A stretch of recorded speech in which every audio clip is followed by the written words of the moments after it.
This is a wind turbine blade. And almost nothing about its shape is accidental. It's wide at the root, near the hub, and tapers to a slender tip.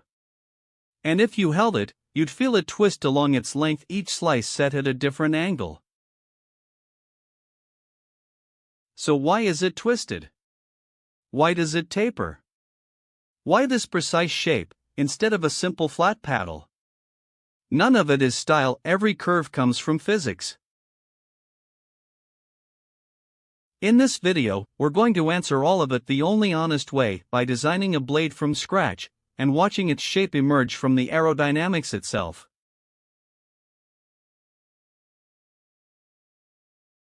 First, a turbine blade is a wing. Each cross-section is an airfoil, and it spins for the same reason a plane flies, lift, not the wind shoving it.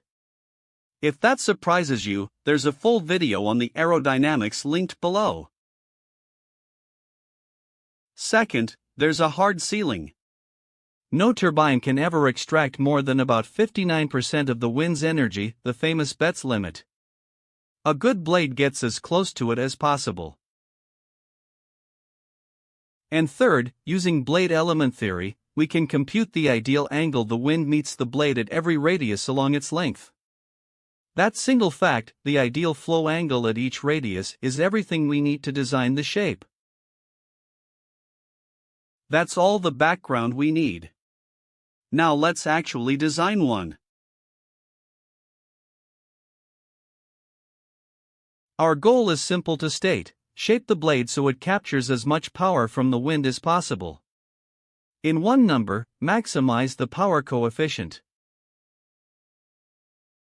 A blade isn't one shape, it's a different cross-section at every radius. So we get to choose two things along its length: the chord, how wide it is, and the twist, how much each section is angled. And both follow from one master choice: the tip speed ratio, how fast the blade tip moves compared to the wind. We pick a design value, here 6, and the entire optimal blade falls out of it. Let's start with the twist. Here's the key. The blade tip sweeps a giant circle every rotation, so it moves far faster than the root.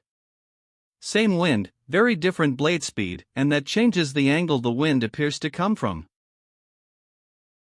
At the slow root, the wind comes in steeply.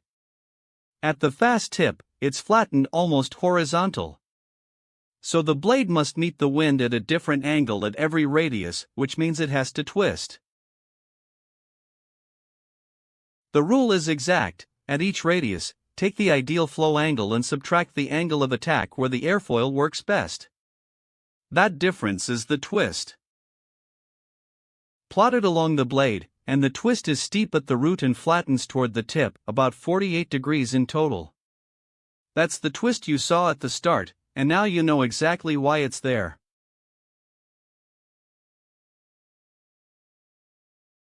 The width follows the same physics.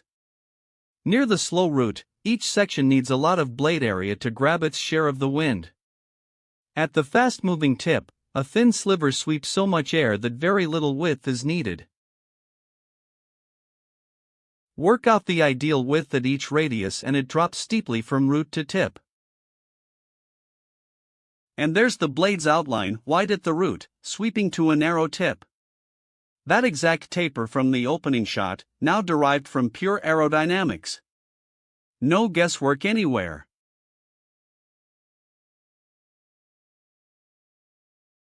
We now have both pieces, the optimal twist and the optimal chord. Together they give a complete blade, designed from nothing but the physics. But designing it is only half the job. Is it actually any good? Let's test it against a naive blade. Here's the Betz ceiling, the most any blade could ever do. And here's a reasonable but unoptimized baseline blade. Now the blade we designed. It wins clearly, about 15% more peak power, and it holds its efficiency across a much wider range of wind speeds. Everything we designed, paying off. So look at the blade again. The taper, the twist, the precise shape, none of it was style, and none of it was guesswork. Every curve fell out of the aerodynamics, chasing a limit set by physics itself. That's how a wind turbine blade is really designed.